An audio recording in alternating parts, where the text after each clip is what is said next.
Please welcome the athletes to the field of play for the compound mixed team bronze medal match.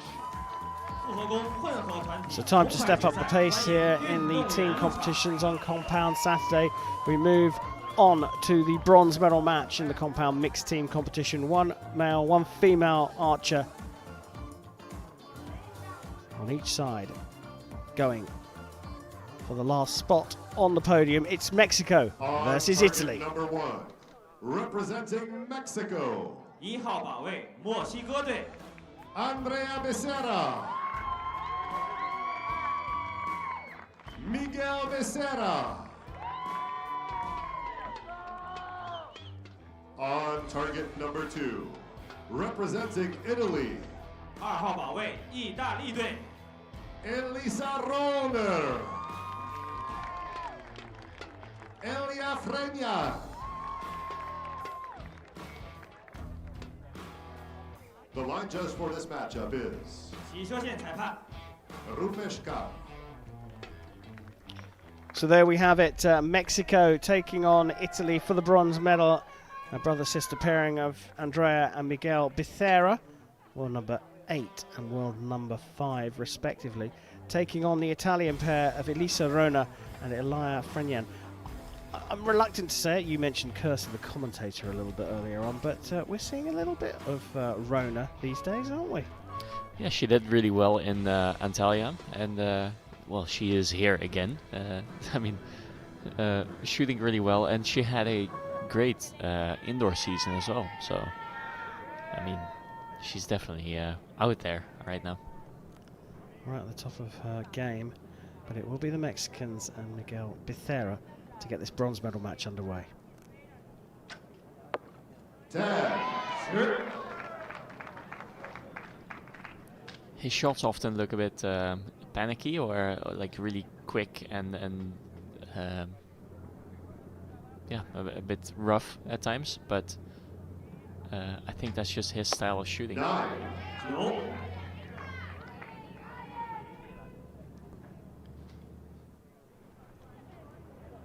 Now on the line, Elia Freñan, or I don't know if I pronounced that right, but I think he went to Nanjing to the Youth Olympics as a recurve archer and then switched to compound soon after.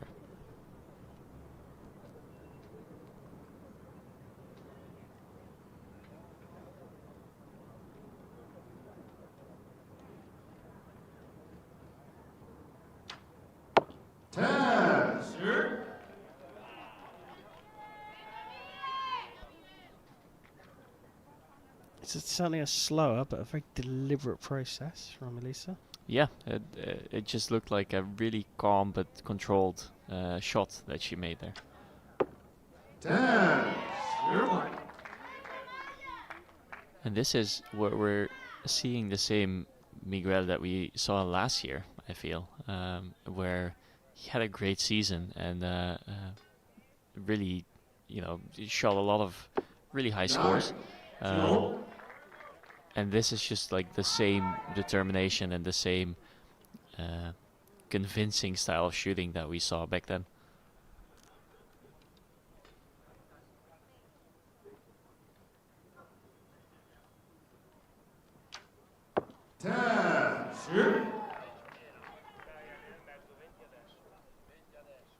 I think I just spotted a Olympic tattoo on the forearm of Elia, so I guess I'm talking about the right person.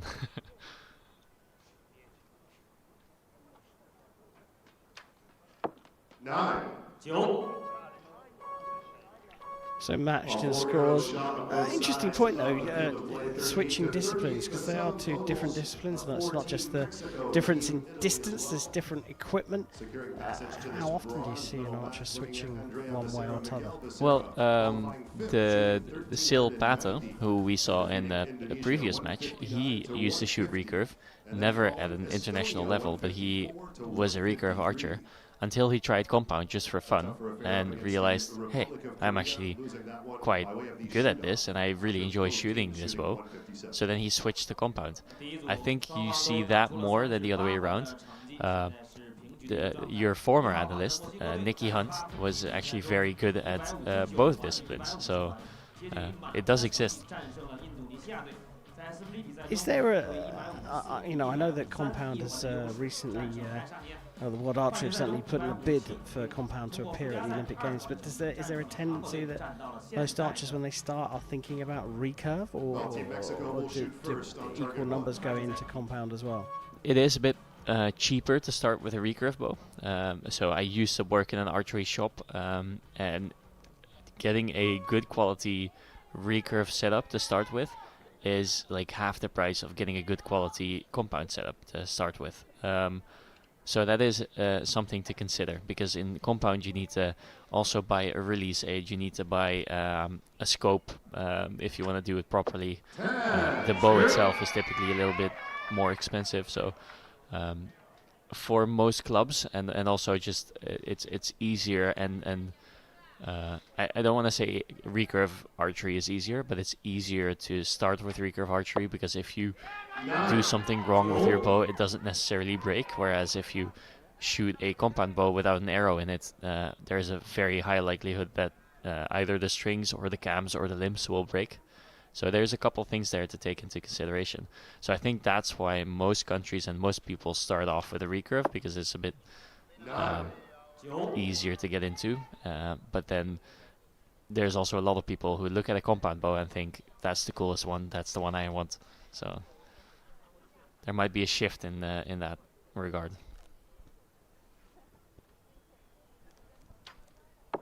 There certainly could be a shift towards compound archery with the recent bid from World Archery to have a compound event at the Olympic Games. It will be different to recurve, shooting 70 meters outdoors, as we will see here in Shanghai tomorrow. But the compound at the Olympic Games won't be what we're seeing right now. The bid has been for an indoor version, shooting at just 18 meters.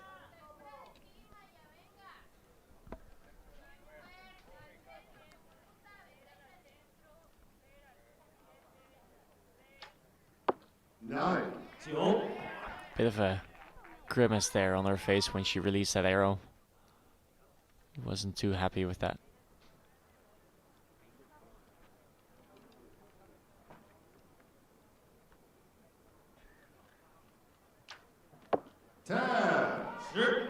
So something, maybe we'll get a good camera angle of this, but something I want to point out about Elisa is that she, typically you want to hold your bow in a relaxed manner, but you can see Elisa really pinches her bow, like she grips her bow, which isn't necessarily the best way to do it for most people, because you can really alter the shot with that.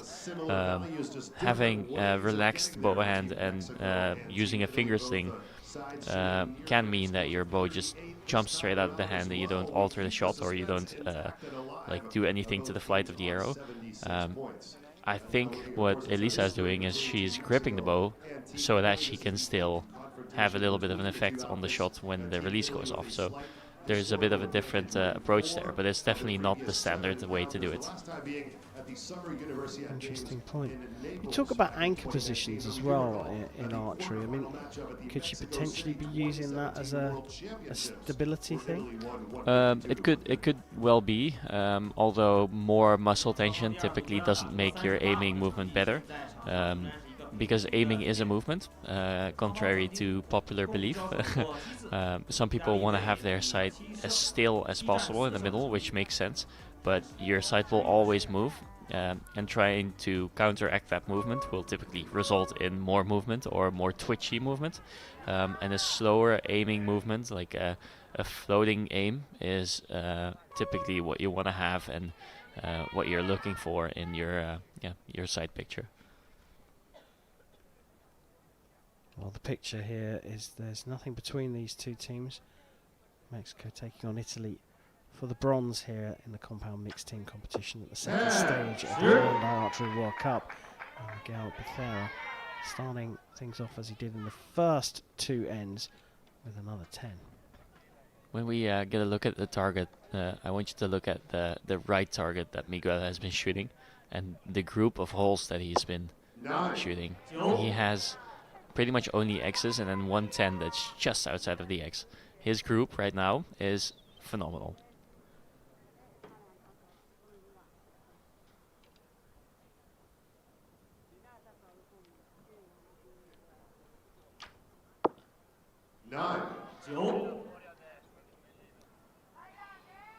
Visibly disappointed with that.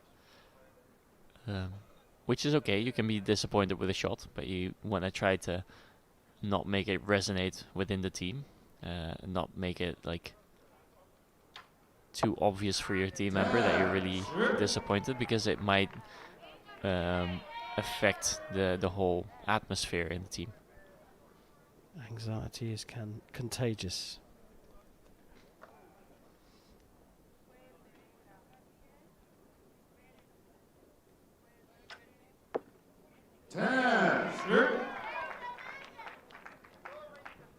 Yeah, you're right. It's a good group, isn't it? Yeah, and he wasn't even happy with that shot. It went off low left, and he knew it was going to hit low left, which is ridiculous if you think about it, because they're shooting at 50 meters of distance, and his arrow is probably, what, 3 centimeters from the middle of the target? So it's insane that at the moment of release he already knew that was going to hit there. Yeah, but just to put that in context, you're talking about almost fractions of a millimeter on the shooting line, making those 3 centimeters difference at the 50 meters down the range. Yeah, and it's like when you're on the shooting line and when you get good at archery, you start to be good at judging where your arrow is going to hit. And it doesn't feel like it's a couple millimeters. It feels like it's more than that. But you just get so used to a certain movement and to a certain rhythm of muscle activation that if it doesn't match up, you'll feel it. But it's so difficult to put that into context. Yeah, certainly is. It's a struggle for me to see the target at 50 metres at my age, to be honest with you. So being able to predict where an arrow is going to go, I've got no chance. There's nothing between these two teams here, but you talked about that consistency of Miguel Becerra. Is he potentially the difference in this match? I think right now he is what's keeping the Mexican team together. Not to say that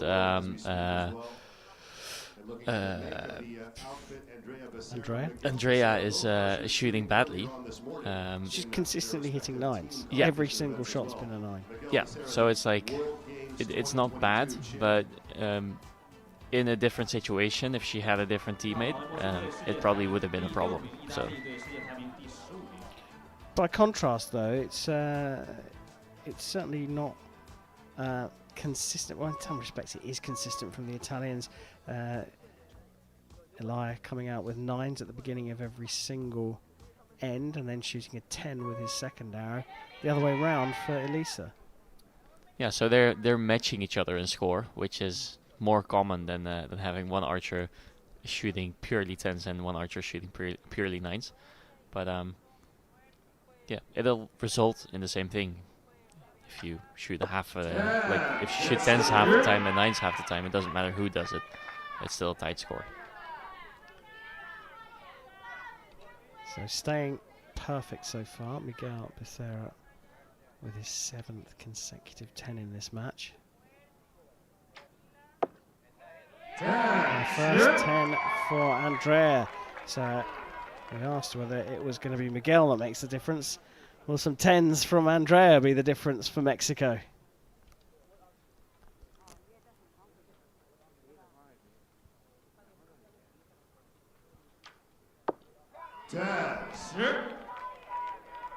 They're both breaking the curse right now of, or their consistent loop of shooting the same score every time.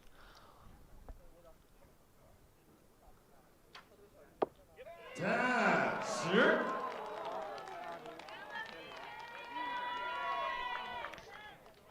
got a heck of a match on our hands here. Just one arrow per archer left in the regulation ends of the match.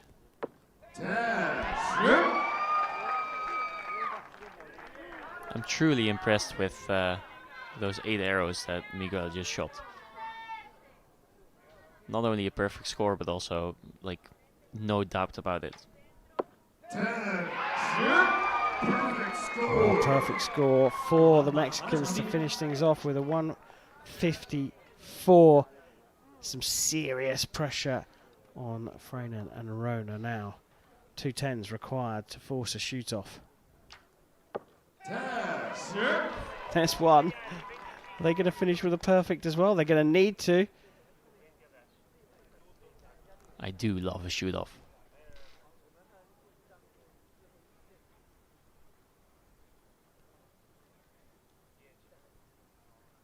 Big pressure on this one. Oh, there it is. Pops it into the 10 like there was absolutely no doubt. Elisa Rona securing a tied score with the Mexican pairing of Andrea and Miguel Becerra. So all square. We just have a confirmation of the scores. I think that's pretty clear. 4 10s for Mexico, 4 10s for Italy, and a chef. You love a shoot-off. I do love a shoot-off, and the shoot-off that we're going to see is 1 arrow each archer. So an archer from Italy will start off, then Mexico will shoot 1 arrow, Italy will shoot their second arrow, then Mexico will shoot their second arrow. Highest score wins, and in the case of a tied score, it's all about who is closest to center. So you've got to watch closely from the very first arrow to stay in the picture of who is likely to take this third step on the podium here in the compound mixed team competition. Big pressure on that final shot from Elisa Rona, but she took it in her stride. Nothing separated the teams throughout the match. Matched on scores right the way through each of the 4 ends. And Miguel and his sister will pair up. They'll shoot second. I know I've asked this question many times before, but I'm going to ask it again, Chef. Do you want to go first or second? Well, me specifically, I would like to go second, because then you know what you have to shoot. Not that that should make a difference, but to me it would. The other side of things is, if you shoot first and you shoot a really good arrow, you put a lot of pressure on the other side. So there's 2 ways of thinking about it. You definitely prefer to go second. Yeah, for me, second position was the more chill position. Well, they're looking pretty chilled there, the brother-sister pairing of Miguel and Andrea Becerra. Well, Miguel has been shooting 8 shoot-offs, essentially. Like, he's when it comes down to close to center, he's really good at that, we've seen.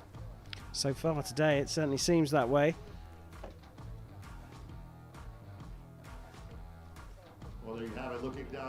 So clearing the target face, and Chef, I hate to say it, but you might well be able to see, looks like there's a little bit of rain in the air.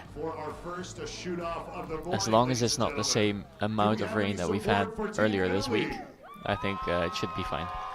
No risk of Chef running around checking the archer's underpants. That'll only really make sense if you watched our preview show where Chef was asking some of the athletes and coaches how wet it really was, and they're saying that they were absolutely soaked through all the way through to their socks and pants.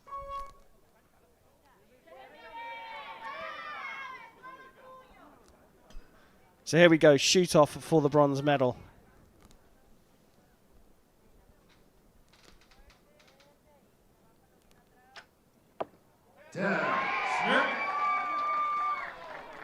Quick and easy, maybe not the closest to center shot he's done this match, which, I mean, says a lot. Andrea made a bit of a mistake there, stepping onto the line, but it's alternate shooting, so Italy goes first. Frenyan not happy with that, knows that that could be the difference between making the podium and not. Another 10 and this is done. 9. Drops low into the 9. So a 10 required to match the score.